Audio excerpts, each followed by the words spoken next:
My name is Corey Williams, and I'm the state manager with Lincoln Heritage here in Missouri. And I put this video together because I get this question all the time as I'm training new agents of kind of the steps of which to follow and how to get through the process, etc. So I just wanted to put this quick tutorial together to go through to maybe help out some people that are just getting started, or maybe you've kind of lost your way a little bit and want to make sure that you're following all the steps. So we're going to go through these 10 steps very quickly on how to create a powerful presentation. What I mean by presentation, all the way from the time where you pull up at the person's house until the time you shake hands, congratulate them for getting coverage, and then leaving their home, getting in your car and driving to your next appointment. So what we're going to start with is step one. Step one of the process is building rapport. And building rapport starts, as I just mentioned a few moments ago, with from the moment you pull up at the home. Don't pull in the driveway, don't walk through their grass, walk up the sidewalk, walk through the driveway if you have to. You don't want to pull up in their driveway because if they're a significant other or they're waiting for a delivery or something like that and you've got their driveway blocked, it's going to break up your flow, right?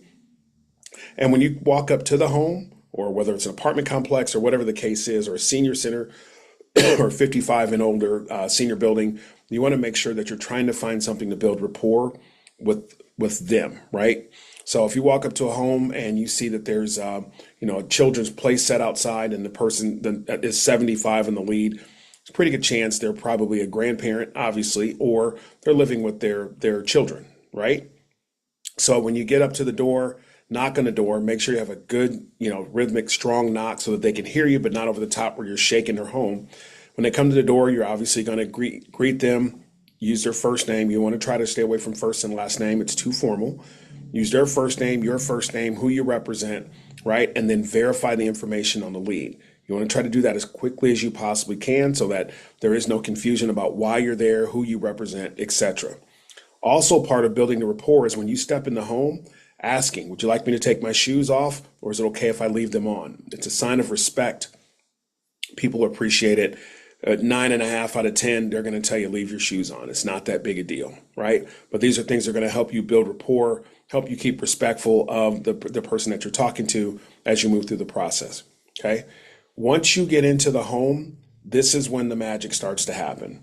And you want to immediately, after you ask shoes on or off, you want to ask if there's a kitchen table that you can sit at.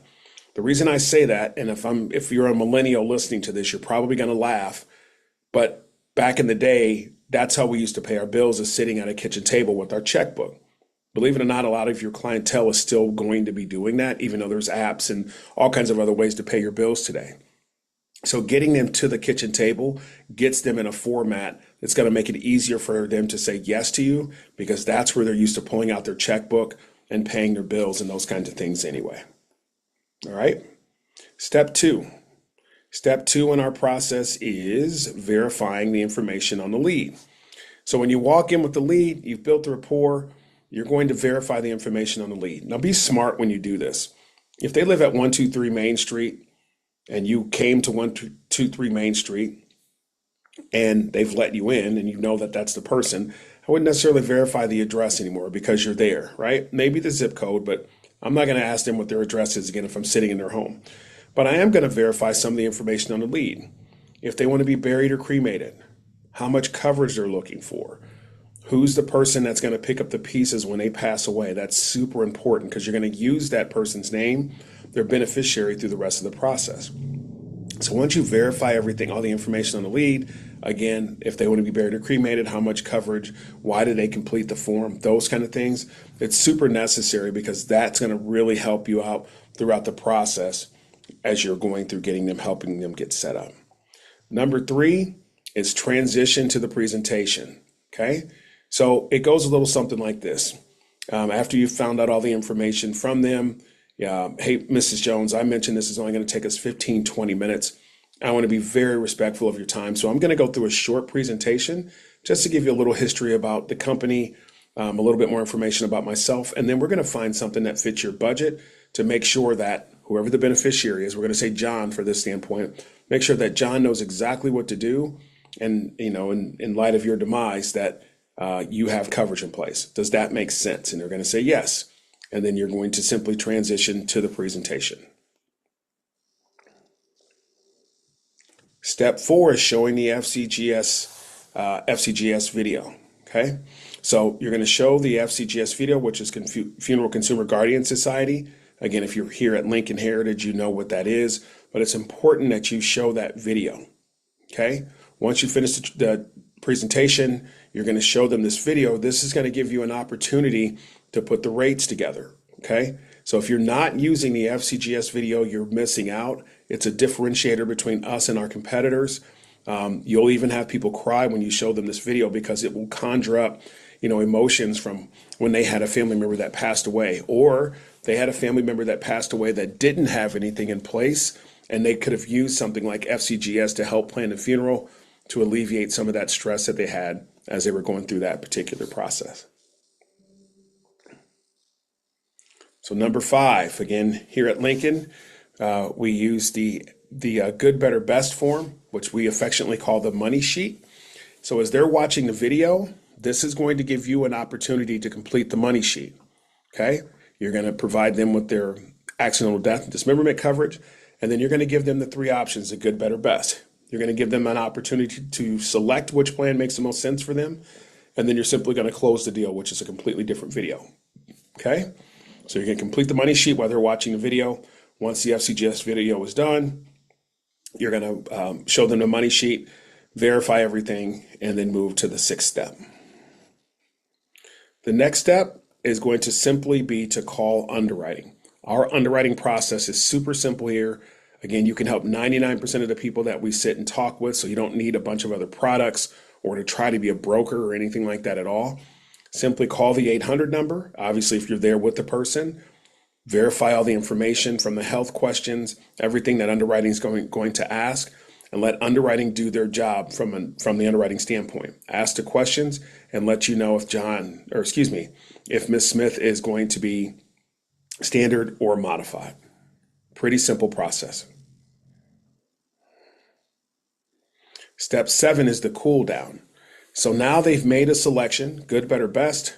You verified that they're starting coverage today. You've got the reoccurring date. You've called home office. You've done the tele app where you've verified their information. You've found out now that home office says they do qualify for our standard plan. And then from there, you're going to go through the process of letting them know that they'll be getting your policy in the mail in the next 7 to 10 business days. You're going to verify all the information, get everything signed on the application, and then you're going to thank them for allowing you to protect their family when they'll need it most. Don't rush through this process because it feels like a wham bam. If you do, people are going to feel like you're just coming in. Now you've gotten your money and you're ready to bounce, right? Spend a couple minutes here, just like you would building rapport. And also in the cool down, let them know that you're going to reach out to their beneficiary to make sure that that beneficiary knows who to call when that person passes away. It's super important. Don't rush through the cool down period because it's important. If they have any questions, they can ask you as well.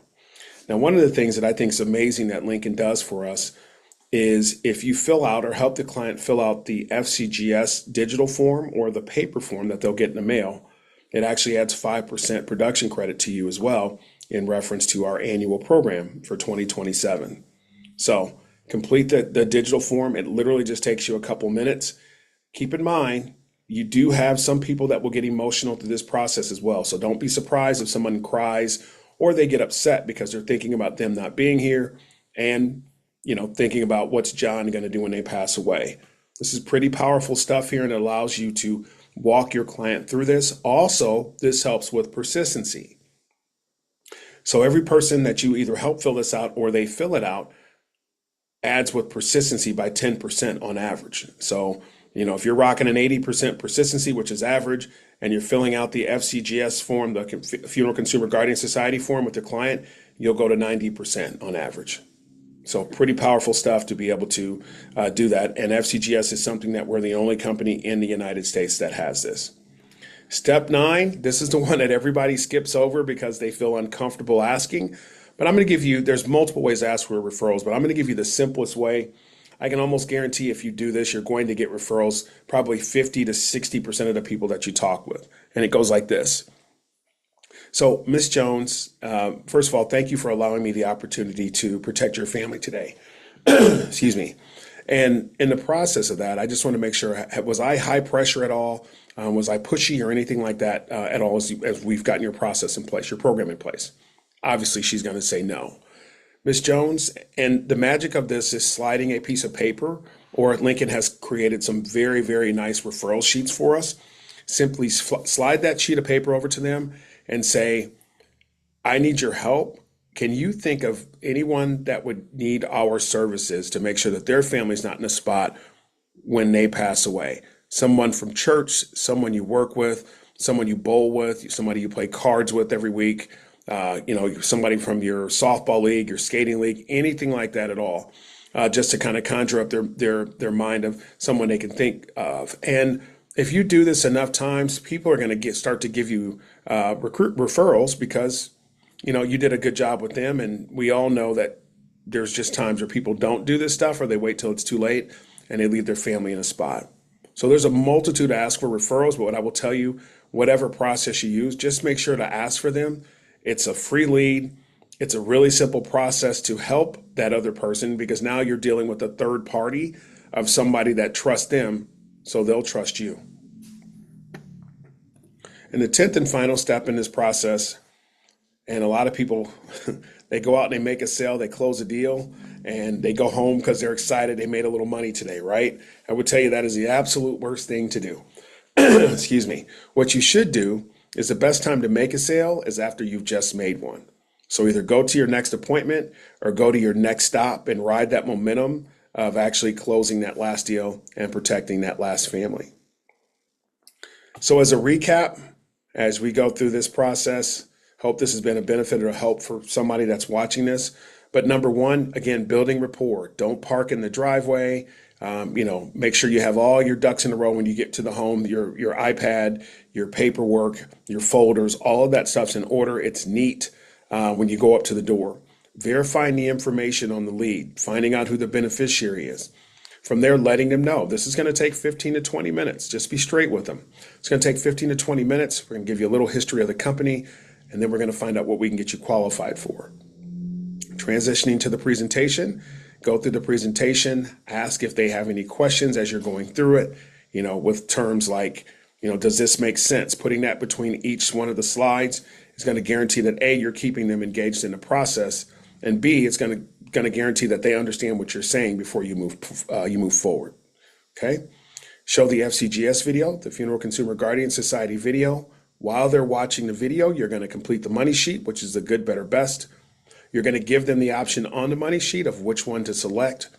You're going to close it by asking them what's today's date, and then finding out what the recurring payment date is moving forward. You're going to call underwriting, let underwriting do their thing, and they're going to tell you if the person is standard or modified.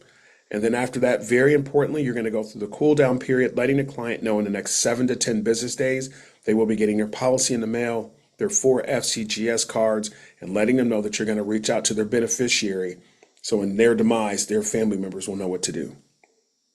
The last thing is completing the final expense, the FCGS form. Again, you can do that digitally on paper and get that sent in for the client. And then you go into the asking for the referral. So simply sliding a piece of paper over to them, asking if they know anyone that needs our services. Again, you can work with your leadership person to talk about how your team builds referrals or gets referrals. And then the last thing is go to the next appointment or go to your next stop, so that you are still in the process and you're out there riding that momentum of just helping another client. So my name is Corey Williams. I am the state director here with Lincoln Heritage in St. Louis, Missouri. I thank you for watching this. I hope you got something out of it, and I hope you're absolutely crushing it here with us, with Lincoln, or wherever else that you're at helping people with final expense. Please watch more of our videos, and if you're interested in finding out more about what we do, you can reach us at 877-959-6797, 877-959-6797. Bye for now.